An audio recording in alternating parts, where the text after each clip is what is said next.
L'exposition est tout à fait inédite.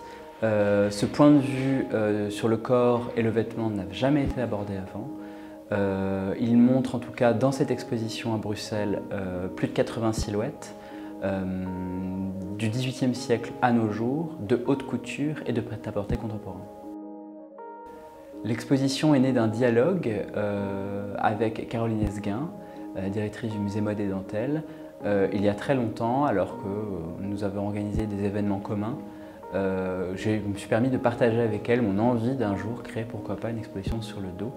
Et son enthousiasme m'a conforté en choisissant Bruxelles comme le premier lieu pour montrer ce projet qui voyagera à travers l'Europe. L'exposition débute réellement par une pièce à part entière qui est un couloir entièrement parcouru de plus de 3000 silhouettes qui correspondent à des défilés choisis des collections parisiennes automne-hiver 2018-2019, qui sont les collections actuelles contemporaines de cette exposition.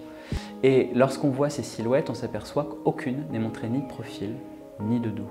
Ce qui fait qu'aujourd'hui, toutes ces silhouettes qui nourrissent la création contemporaine sont biaisées.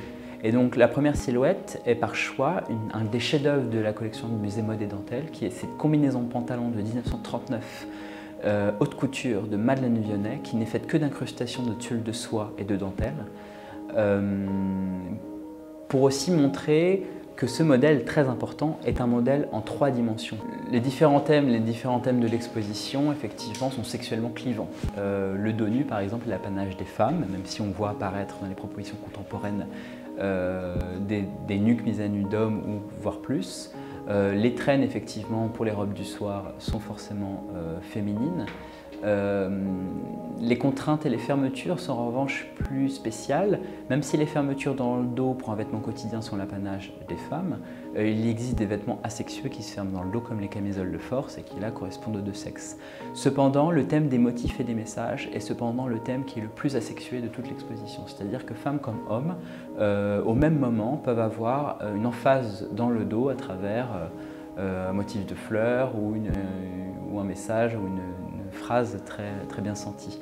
Et donc on le voit ici avec l'accrochage qui fait en plus qui présente une forme d'équilibre entre le vestiaire masculin et le vestiaire féminin. On voit que le dos inscrit ou marqué est le plus répandu pour les deux sexes.